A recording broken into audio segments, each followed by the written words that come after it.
ये कहानी ममता की है।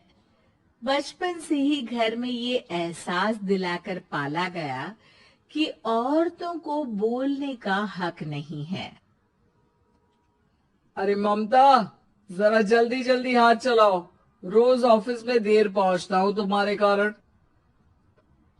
लेकिन आपका सारा खाना पैक और तैयार भी है।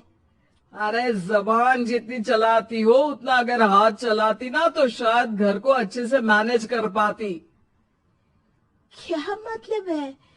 क्या नहीं मिला आपको? मुझे मुझे कौन देगा? ममता भागकर पति को मोजे देती है। वो हर किसी का ख्याल रखती, लेकिन उसके घर में रोज का रोना लगा रहता। अरे माँ, आज स्कूल में टीचर ने मुझे फीस के लिए डांटा।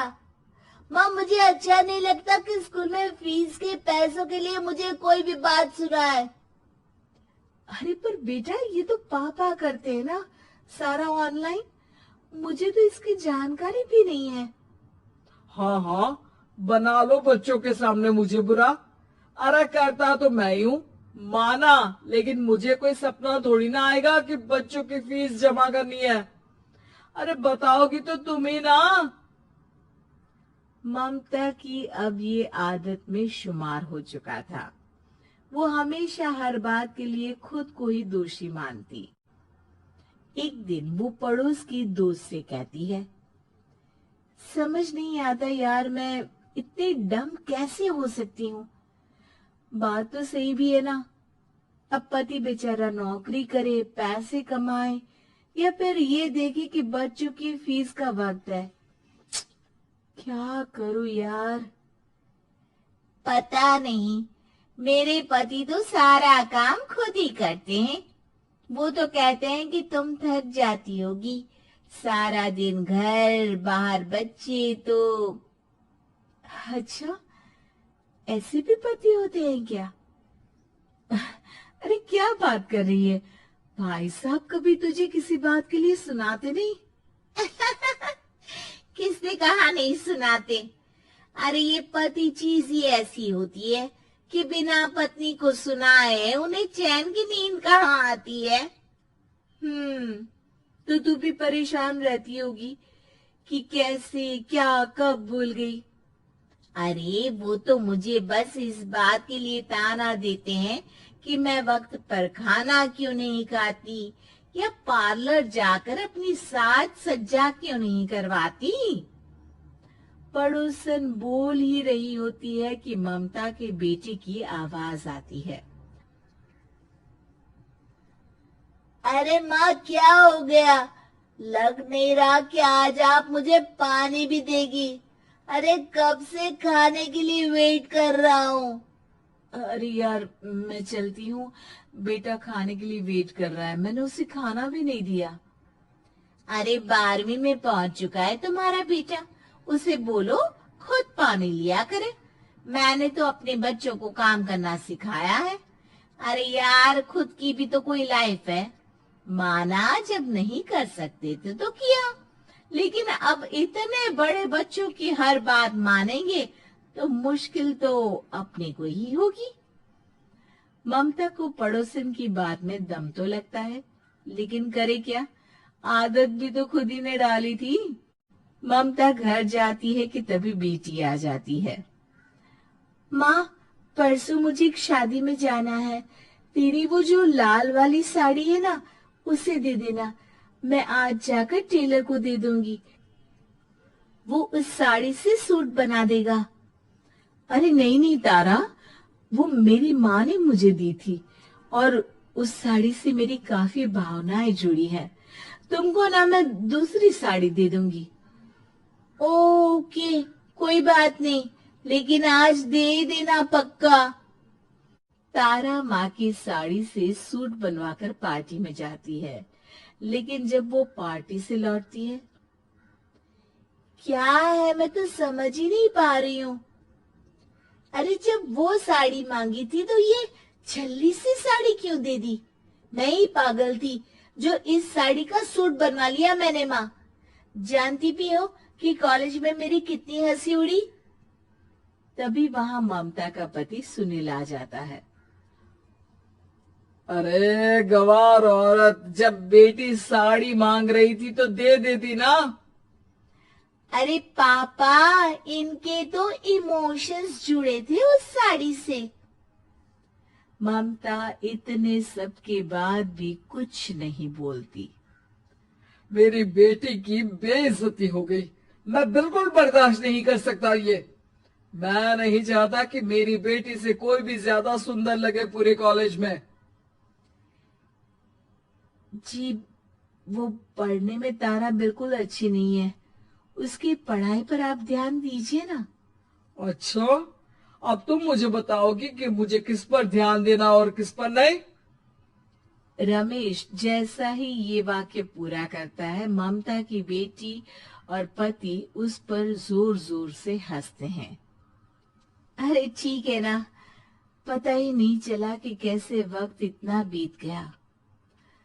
अरे कैसे पता चलेगा माँ, हम लोगों के पीछे जो तू बैताल की तरह चिपकी रहती थी, तुझे कैसे वक्त का पता चलता। ममता को पहले सास ससुर, फिर पति और बच्चों की तरफ से इस तरीके की बातें सुनकर उसका मन बहुत दुखी रहता था। एक दिन, सुनो ना, बहुत दिनों से कमर के नीचे बहुत दर्द रहता है। कल मैंने देखा तो एक फोड़ा था। अरे ममता, एक बार अपने पति से बात करो, वो तुम्हारा फोड़ा डॉक्टर को दिखा देंगे। अरे नहीं नहीं, वो तो गुस्सा हो जाएंगी। अरे क्यों गुस्सा हो जाएंगे? तुमको दर्द है? हाँ, लेकिन वो यही बोलेंगे कि ऑफिस जाऊं या फिर तुम्हें लेकर डॉक्टर के पास। तो बेटे से ही बात कर ले। अरे वो तो मैं कर लूं, लेकिन फोड़ा है ऐसी जगह कि उसे बताते मुझे शर्म आएगी। लेकिन कुछ ना कुछ तो करना जरूरी है ना। ऐसे कब तक फोड़े के दर्द से तड़पती रहेगी? अब तो सोच रही हूँ कि इनसे बात कर ही लूं, वरना दर्द के मारे कहीं मर न जाऊं। लेकिन शाम को, ममता, क्या किया तुमने आज?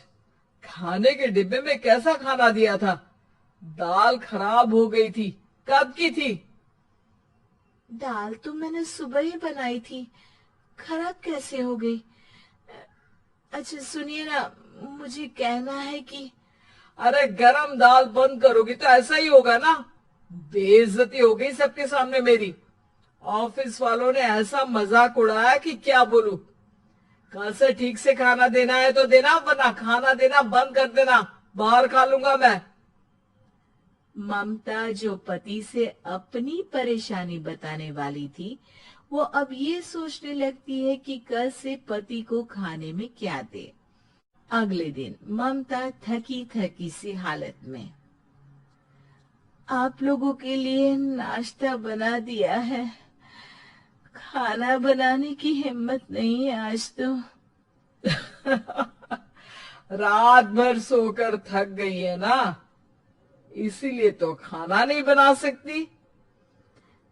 हिम्मत नहीं हो रही है, मैं बस सोने जा रही हूँ।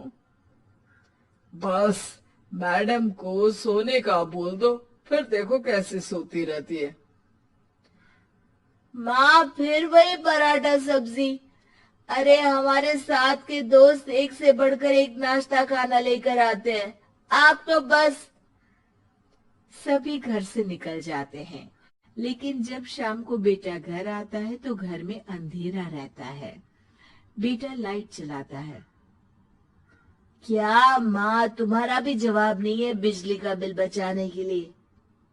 वो बोल ही रहा होता है कि सामने माँ जमीन पर लेटी मिलती है। वो उसके पास जाता है। अरे माँ, क्या हो गया माँ? तभी वहां पड़ोसन आती है। अरे बेटा, तुम्हारी माँ के पैर के पास एक फोड़ा है, जिसके कारण ये लगातार कमजोर होती जा रही थी। मैंने उसे पहले ही कहा था कि घर में बता दो, लेकिन तुम्हारी माँ किसी को तंग करना नहीं चाहती थी। तभी वहां डॉक्टर आ जाता है। अरे, इनके ऑर्गन में दिक्कत है। कोई बात है जो इनके मन में खटक रही है। अरे नहीं नहीं, इसके मन में कोई बात नहीं है। कोई काम है नहीं ना इसके पास, सारा दिन बस घर में ही रहती है।